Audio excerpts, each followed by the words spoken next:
All right, in this video, I really want to talk about fishing a Ned rig and some big mistakes that I've made over the years. Now, I actually just talked about Ned rigs a little bit at the very end of another video, and I had a few questions about it. So that's why I thought I'd go ahead and make this video. So in this video, again, I want to talk about Ned rig mistakes that I have made. Now, before we get into it, this video is brought to you by my apparel company, Fin Fishing. And right now over at Fin Fishing, the Black Friday sales are all live. So basically everything on the website is 20% off. There are a few items on the website that are over 30% off. So if you guys are looking to stock up for next year, whether it's on a USA made sun shirt, the all new duck pants, water resistant pants, whatever it may be, right now is a great time to buy. And also I'm doing a big contest right now. So basically for every dollar spent from now until the very end of the year, you will get an entry into this contest. I'm giving away 10 different prizes, including a $150 reel, a $50 glide bait, a $100 coupon to Omnia, an over $2,000 Humminbird Solix 12 unit, and a fishing trip with myself. So it's going to be a really cool deal, and I can't wait to do it. So shopping at Fin Fishing, as you guys know, is the best way to help support this channel, and I greatly appreciate all of you. All right, let's go ahead and talk about some big mistakes when it comes to fishing a Ned rig. Now, the first one is actually kind of where I left off with my last video and what I wanted to talk about, which is when you are fishing a Ned rig, when you go to set the hook, I don't have any science to prove this. I just have seen this correlation out there on the water. But when you go to set the hook on a Ned rig, just make sure you set vertically. Make sure you set straight upwards, either whether it's straight vertical or kind of somewhat to the side. Do not set the hook where it is like a side hook set. And I believe the exact same thing when it comes to, for example, like fishing a jig offshore.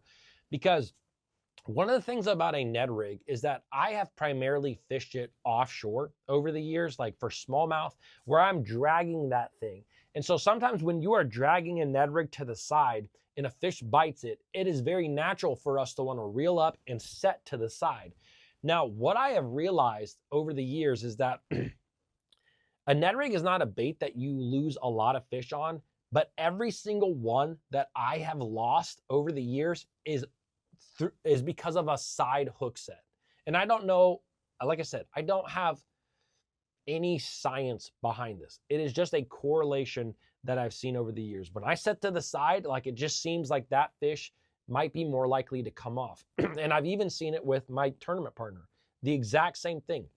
Like there are times out there on the water where I'll be throwing one bait and he's simply dragging a Ned rig behind us. And we've kind of learned that if you set to the side, it's not that every fish comes off. It's just that they are more likely to come off. And I don't honestly understand it like at all. Like obviously a Ned rig, when it's sitting on the bottom, like your hook is kind of on top. So it kind of makes sense, but to me, it also just kind of doesn't. But what I've learned is simply set the hook to the side. Just when you get bit, even if you're dragging it, reel down, set the hook straight up. Did I say set it to the side? Set it straight up. Don't set it to the side is what I'm trying to say. Set it straight up. I think that is actually a really big deal. I think that you will land a lot more fish, especially when you're using big Ned rigs.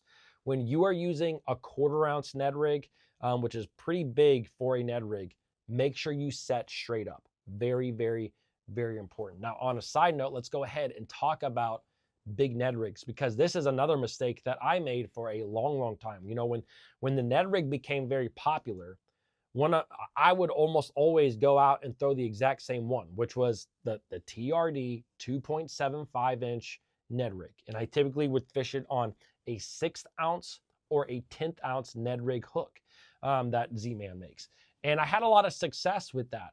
Now, over the years, what I've really found is that the style of Ned rig, the action of a Ned rig, which is really no action at all, is very effective when it comes to kind of big Ned rigs as well. You know, for a number of years, I never even thought of putting a Ned rig on a bait caster. Over the last couple, it has become a really important aspect to fishing. Especially like when you are fishing offshore, for example, like I love to fish offshore rock or shell, or even grass line fishing. Instead of using your typical Texas rigs, instead of using a big jig, use a power Ned is what I like to call it. So a lot of times I'm going to throw a bait cast rod. I'm going to throw 15-pound fluorocarbon line, and I'm going to use like a 1/4 ounce Ned head jig with a big Ned rig on it. A lot of times it might be a 4 or 5 inch version. I've also used really big ones, like a 7-inch Cinco on the back of a Ned rig. Like, it is so stupid looking, but it catches fish. It catches the crap out of fish.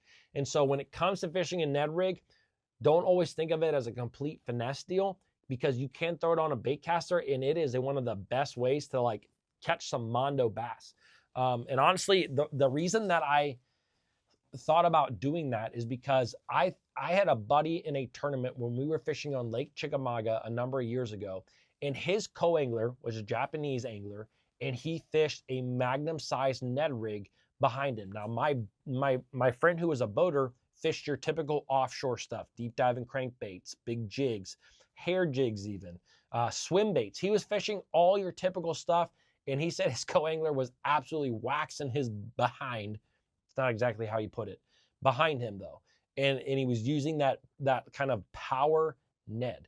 So do not forget, Ned rigs can be a power bait too. You just have to use a little bit bigger one. But again, set the hook straight up. All right, let's talk about the next thing when it comes to Ned rigs, which is the Ned head itself, the head itself. Now, personally, I like to make my own Ned heads.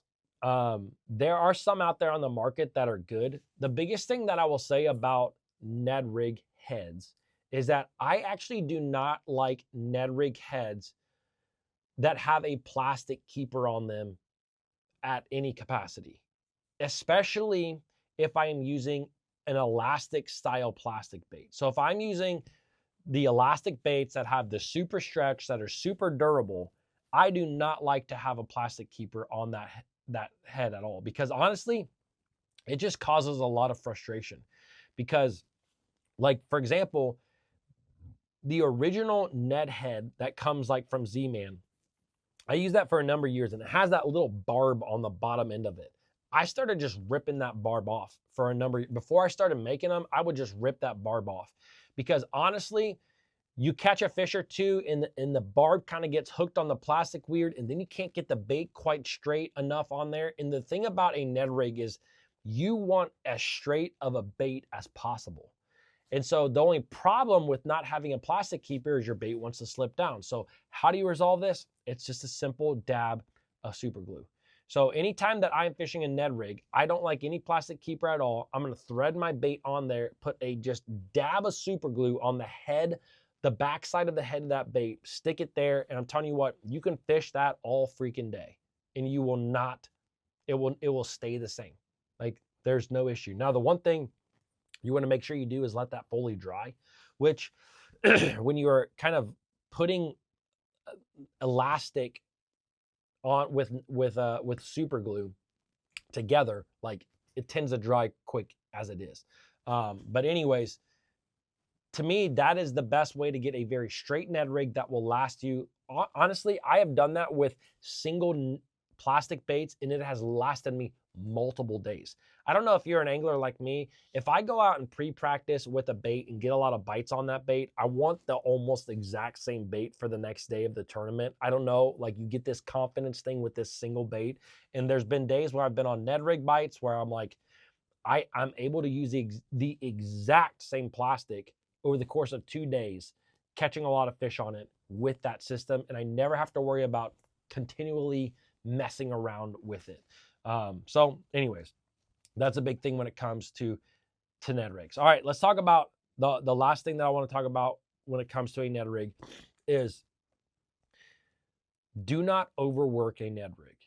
Like, in my opinion, a Ned rig cast should take you quite a long time to get in. Like, as a matter of fact, I think the longer it takes you, the slower you are fishing the bait, the more bites that you will get. And it's hard. It's so easy for me to say that, but it is very hard to carry out when you are out there on the water, especially when you're not getting bit. Because when you're not getting bit, all of us tend to want to speed up. And a Ned rig, in my opinion, especially when you're fishing it around pressured bass that have seen everything, the slower you can fish that thing, counting rocks as you're dragging it or hopping it slowly, the slower that you fish that, the more bites that you will get. So that's a big thing when it comes to Ned rigs. It's something that I didn't do for years. I would really pop it off the bottom, which works at times. But again, I think the slower, the lighter head you can use, the more bites that you will get. All right, guys, hope you enjoyed this one. I will see you guys tomorrow.